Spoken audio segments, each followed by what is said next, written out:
Peoples are hurting as they and their loved one are just sleeping on the ICU, fighting for their life, waiting for miracles, yeah? And then maybe some of them miraculously healed, but some of them unfortunately die. So millions of people lost their jobs, they lost their business, and many people, many more people are hopeless and helpless. So many people will ask, where is God? Show me God. Show me, hi, all Christian, going to church every Sunday. Where is your God?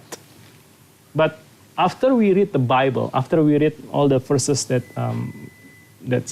Luke and Gary have been read to us, based on those Bible reading today, the true question should be, where is the church when it hurts?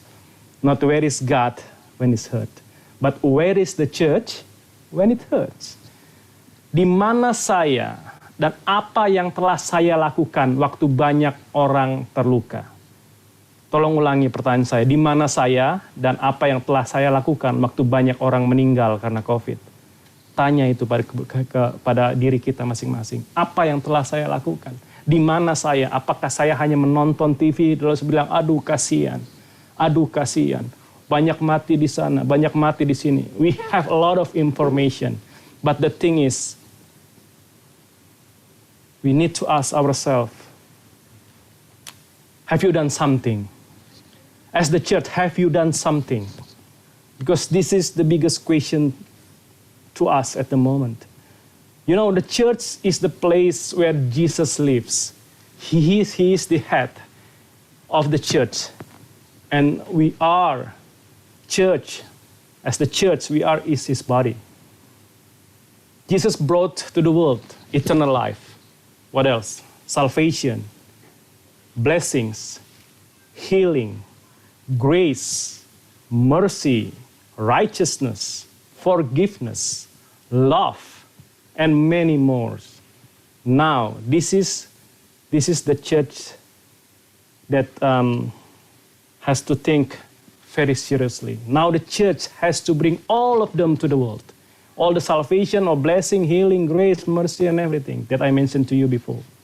In 1 John chapter 1, verse 1 and 2, it says like this. What we have heard, we have seen, we have looked, we have touched, that the thing that we proclaim and testify.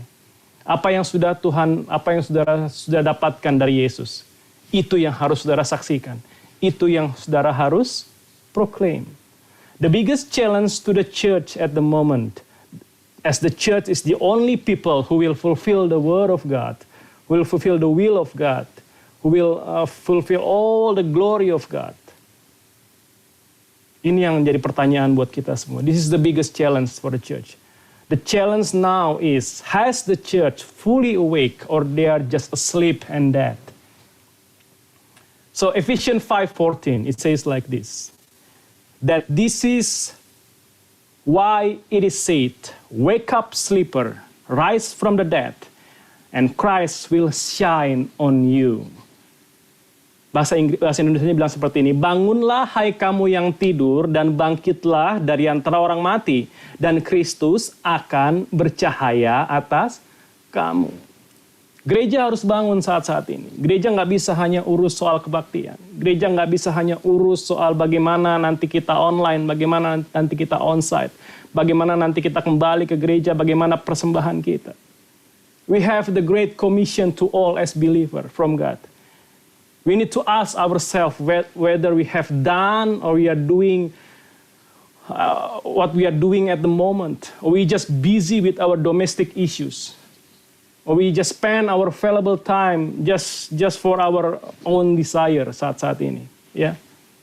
Matthew chapter 28, the Great Commission bilang buat kita. Jesus come to them and said, all authority in heaven and on earth has been given to me. Therefore, go and make disciples of all nations, baptizing them in the name of the Father and the Son and the Holy Spirit, and teaching them to obey everything I have commanded you. And surely I am with you always, to the every end of the age. Yeah. I want you to look to the one story about end times, in the Bible that needs to be taken into account seriously. If you can open your Bible and open Matthew 25. Matthew 25, verse 31 to 46. Matthew 25, chapter 25, verse 31 to 46. You read those kind of story. Saya akan ceritakan dalam bahasa Indonesia biar saudara mengerti lebih gampang. Jadi waktu itu Yesus bercerita bahwa di penghakiman terakhir judulnya, apabila Anak Manusia datang dalam kemuliaannya, lalu dia akan memisahkan dua hal yang berbeda, dikumpulkan di hadapannya. Ia akan membuat division, antara kambing dan domba. Kambing di sebelah kiri dan domba, all the sheep on the right side. Kambing di sebelah kiri, domba di sebelah kanan. Lalu ia berkata kepada domba yang ada di sebelah kanan, on his right side, he said this to the sheep. Mari hai kamu yang diberkati oleh Bapakku, terimalah kerajaan yang telah disediakan bagimu sejak dunia dijadikan. Sebab ketika aku lapar, kamu memberi aku makan. Ketika aku haus, kamu memberi aku minum. Ketika aku orang asing, kamu memberi tumpangan. Ketika aku telanjang, kamu memberi aku pakaian. Ketika aku sakit, kamu melawat aku. Ketika aku dalam penjara, kamu mengunjungi aku. And all the sheep like confused and asked Jesus. Orang-orang benar itu bingung dan bertanya kepada Yesus, bila mana kami melihat engkau lapar, kami memberi engkau makan. Bila mana kami melihat engkau haus, lalu kami berikan engkau minum. It's like the people confused, kapan Tuhan? When we give you the food, when we give you the drink, when you thirsty. Karena mereka berpikir, mereka nggak pernah memberikan apa-apa kepada Yesus. Lalu Yesus menjawab mereka, and Jesus answered them. Lalu Yesus berkata kepada mereka, bahwa Aku berkata kepadamu, sesungguhnya segala sesuatu yang kamu lakukan untuk salah seorang saudaraku yang paling hina ini, kamu telah melakukannya untuk aku. Jadi waktu kita menolong orang, kita menolong Tuhan, kita menolong pribadi Tuhan dalam kehidupan orang itu. Jadi saudara jangan anggap remeh waktu saudara menolong. Disitulah Tuhan merasakan bahwa gerejanya, that the church is working, the church is doing something for him. Lalu all the goat, yang kambing di sebelah kirinya bertanya, diberikan firman dari Tuhan, dibilang seperti ini, enyahlah dari hadapanku, hai kamu orang yang terkutuk, enyahlah ke dalam api yang kekal yang telah sedia untuk iblis dan malaikat-malaikatnya. Sebab ketika kamu lapar, kamu tidak memberi aku makan. Ketika aku haus, kau tidak memberi aku minum. Ketika aku seorang asing, kau tidak memberi aku tumpangan. Ketika aku telanjang, kamu tidak beri aku pakaian. Ketika aku sakit dan dalam penjara, kamu tidak melawat aku. If you're not doing something to the people who just like today, they are hopeless and helpless. We are same like the goats on the left side. Karena kita tidak menolong mereka. So the world and all creation now are waiting for the children of God to be revealed. Dunia sedang menantikan gereja untuk menyatakan kehendak Tuhan. Rome chapter 8 verses 19 says like this, for the creation waits in eager expectation for the children of God to be revealed. So I want you now to meditate what Jesus answered to his disciple on the Ascension Day. Di hari kenaikan Tuhan, ada pertanyaan buat Yesus. All the people gathered next to him, around him, asking these questions. Lord, are you at this time going to restore the kingdom of Israel? And Jesus said to them, it is not for you to know, but you will receive the power when the Holy Spirit comes on you, and you will be my witness in Jerusalem, in all Judea and Samaria, and to the end of the earth. Kita nggak usah pusing untuk mengurusi kapan hari itu akan datang. Yang kita harus pusingkan, kita udah jadi witness belum? Di Jerusalem, di all Judea and Samaria. Di tempat kita, di kompleks kita, di suburb kita, di kota kita, di Indonesia, di Australia. I want you to ask a question now. I want to ask a question. It's very simple question. Would it be better for Jesus to stay on earth, or it will be better for him to go to heaven and we live on earth as his children to continue his work. Mana yang lebih gampang? Mana yang lebih baik? Biar Yesus saja tinggal aja Yesus terus di bumi, ngapain Yesus ke heaven? Atau kita yang tinggal di bumi melakukan tugas-tugasnya, meneruskan tugas-tugasnya, mana yang lebih penting? Yesus tinggal di bumi atau kita yang tinggal di bumi? John chapter 14 says, verse 12, "Very truly I tell you, whoever believes in me will do the works I've been doing, and they will do even greater things than this." Yeah? So, hopefully all of you understand these verses. Jadi di verse ini menyatakan begini, bukan kita akan lebih besar dari Yesus, tapi apa yang kita lakukan, He will double the impact of the work. Yeah, He will double the impact of the word. God needs His body to do His will, but He needs our availability. Kita available enggak dengan pekerjaan Tuhan? He said to his disciples, "The harvest is plentiful, but the workers are few." The harvest is plentiful, but the workers are few. Jadi kita tahu semua bahwa kalau kita claim kita ini, we claim that we live in Him, we must live as Jesus lived.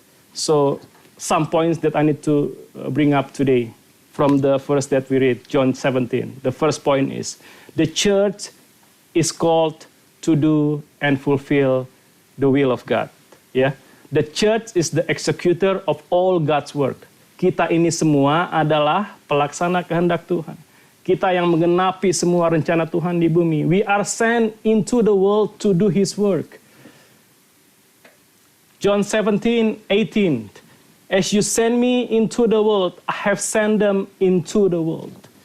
Waktu Tuhan kirim anaknya, satu-satunya ke dunia ini, sekarang anaknya itu kirim kita untuk melakukan kehendaknya. Church is called to build relationship with God, to build relationship within the body of Christ, but also we have relationship to the world. We have relationship with the world. Now, not only about on-site and online service. How big is our church? How convenient is our church? How high-tech is our church? But how significant the impact of our church to the world. That's the more important things. Can people who suffer seek help from us? Can the church bring the way out to this difficult situation? Can the church bring hope and life to those who are losing their hope and feeling helpless? John 4:16 says, "I am the way and the truth and the life. No one comes to the Father except through me." The world now seeking for the way, they're seeking for the truth, they're seeking for the life. And we, as the children of God, have it all. Kita punya semua ini. Ini yang harus kita witness. Ini yang harus kita proclaim. The church need to show the divine power that God had entrusted them. Okay? And the second one is, we have received all that we need to do His will. We are fully equipped. I repeat it again, we are fully equipped. Kita bukan saatnya kita sekarang meminta-minta, kita diberikan kekuatan lagi, kita ditambah-tambahkan lagi. Kita sudah fully equipped. This is the time for us to act, to do something. God has given us the strength. We are abundantly blessed with things that we need to do good works, to bless others, to live in godly life. Philippians 4:13, I can do all things through Him who gives me strength. I can do all this through Him who gives me strength.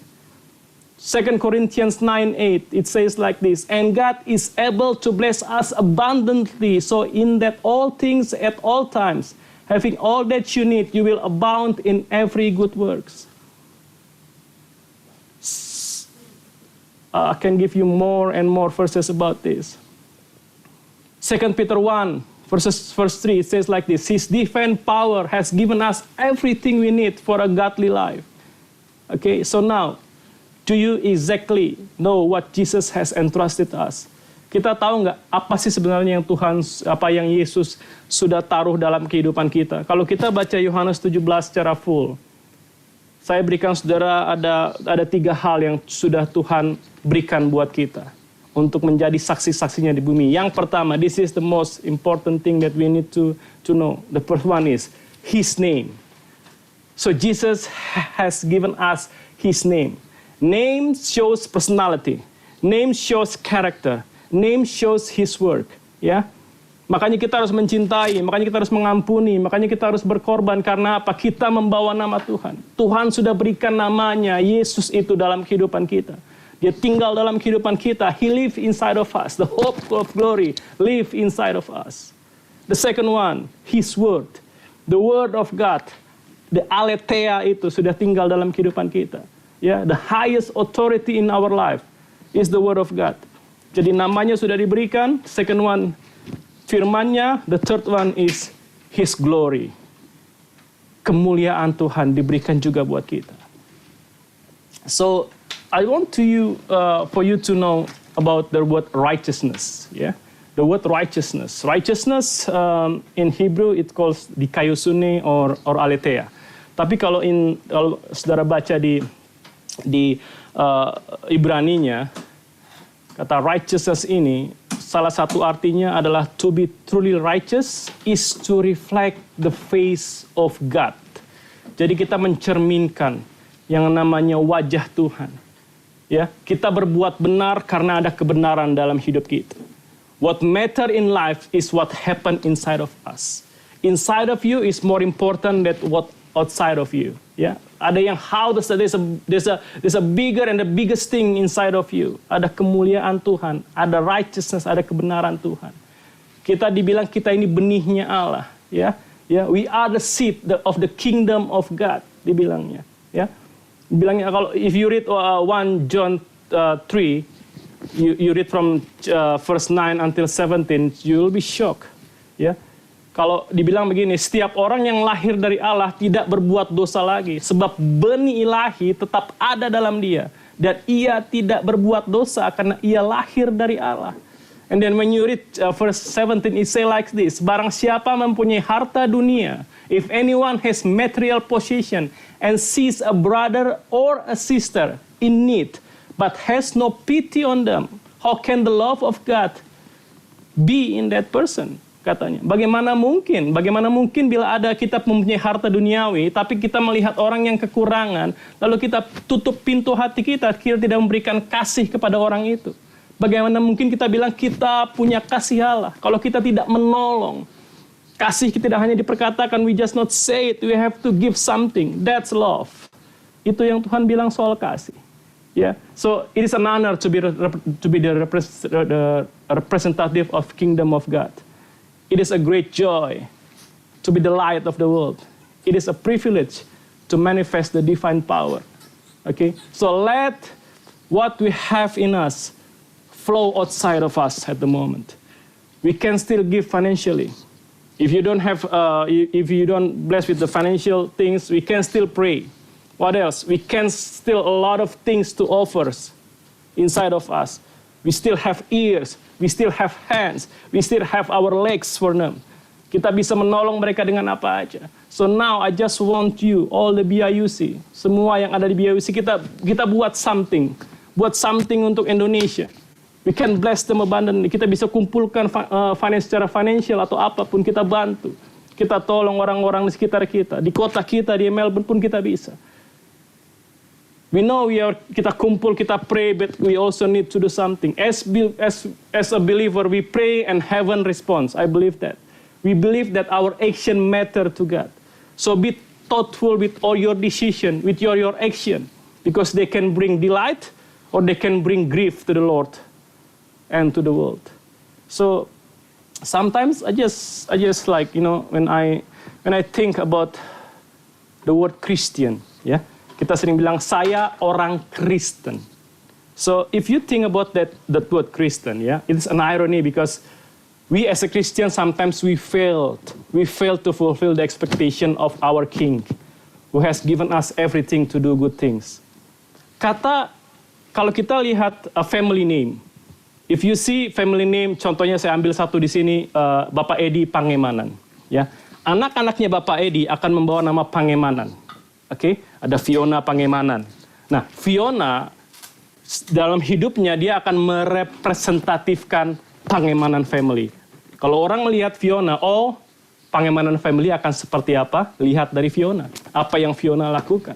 Apa yang adik-adiknya lakukan? Karena mereka membawa nama itu. Nama last name itu sangat penting. Itu dibawa oleh anak-anaknya Pak Edi. Sekarang, namanya Yesus, Yesus Kristus. Jesus Christ. So it means the last name is Christ. Yeah. Kata Christ, it's from Greek word Christos. Christos means the anointed one. All in Hebrew it calls the Messiah. Ya. So kata Christos itu sekarang diberikan kepada kita. Makanya kita dibilang Christian dari kata Christ. Jadi kalau kita bilang kita Kristen, ada kata Christ di dalamnya. So you need to show about Christ, about what Christ has done to the world. Jangan bilang kita Kristen tapi kita nggak melakukan apa yang Christ has done. Karena kita bawa nama family name itu, nama Christ itu, nama Kristos itu, anointed one. We are the anointed people in order to do the same what Jesus has done. Itu nggak main-main, saudara. Saudara bilang Kristen nggak main-main. Ada nama Christ di dalamnya, ada kualitas sebagai seorang anak Tuhan. Yang ketiga, to the glory of God. Jadi waktu kita diberikan kekuatan itu, divine power itu, kita diberikan nama itu, kita diberikan nama, kita diberikan kebenaran, kita diberikan kemuliaan yang sudah Tuhan berikan. So His name, His word, and His glory. Itu semua untuk kemuliaan Tuhan. Kita harus kembalikan untuk kemuliaan Tuhan. John 17, it says like this, verse 22. I have give them the glory that you have gave me, that they may be one as we are one. Ya, to God is the glory. Matthew chapter 6 verse 13. Ini yang kita selalu sebutkan waktu kita finish our Lord's Prayer. For thine is the kingdom and the power and the glory. Nah, kata glory itu penting. Kita kembalikan lagi untuk kemuliaan Tuhan. Ya, the most important thing for believers, for us, is the word of God. Okay, but the most important thing for God, what is that? The glory, His glory itu penting buat dia. Dan kemuliaannya itu, bayangkan, yang paling penting buat Tuhan. Makanya kita sering nyanyikan, glory, glory, glory, yang kita nyanyikan dalam segala lagu-lagu Kristen, ada banyak kata glory. Tadi kita juga nyanyi glory in the highest dan lain sebagainya. Karena itu sangat penting buat Tuhan. Bayangkan yang paling penting, the most important thing to God, He has given to us. So the word of glory means weight. Means quality, ada kualitas ilahi. So we reflect the glory of God wherever we go. Can you imagine that? When you go to your workplace, you bring the glory of God. When you go to the tram, when you go to your school, when you go to anywhere you go, you bring the glory of God. 2 Corinthians 3:18. And we all, bahasa Indonesia lebih gampang dia mengerti. Dan kita semua mencerminkan kemuliaan Tuhan dengan muka yang tidak terselubung. Dan karena kemuliaan itu datangnya dari Tuhan yang adalah roh, maka kita diubah menjadi serupa dengan gambarnya dalam kemuliaan yang semakin besar. So we bring the glory of God wherever we go. What we do every day in our life is only for the glory of God. 1 Korintus 10:31. So whatever you eat or you drink, but whatever you do, do it all for the glory of God. Jika engkau minum, jika engkau makan, jika engkau melakukan sesuatu yang lain, lakukanlah semua itu untuk kemuliaan Tuhan. Kita kan sering ditanya, ini dosa apa enggak? Ini boleh apa enggak? Kalau di Bible Study kita banyak pertanyaan-pertanyaan seperti ini. Boleh enggak buat ini, Pak? Boleh enggak buat ini, Pak? Kira-kira kalau buat ini benar atau tidak? Kita boleh buat ini alkitabiah apa enggak? Kalau kita bingung, baca aja 1 Korintus 10 ayat 31. Kira-kira itu semua bisa buat kemuliaan Tuhan nggak? Kira-kira Tuhan disenangkan nggak? Kalau enggak, jangan lakukan. Karena apa? Kolose 3 ayat 23, Colossians 3:23 says like this, whatever you do, work at it with all your heart, as working for the Lord, not for human master. Bisa nggak kita melakukan something that made God like is satisfied with our work and everything. Tuhan bangga dengan apa yang kita lakukan. So all the troubles at the moment, all the sickness, all the deaths, any issues in this world, I believe it can be used by God to show His glory. Psalm 50:15 says like this, "And call on me in the day of trouble, I will deliver you, and you will honor me." Ya, ya. So kita harus mengerti saat-saat ini. Even Paul said in 2 Corinthians 4:17, "For our light and momentary troubles are achieving for us an eternal glory that far outweighs them all." Jadi semua penderitaan saat ini, penderitaan ringan dia bilang, ini mengerjakan bagi kami kemuliaan kekal.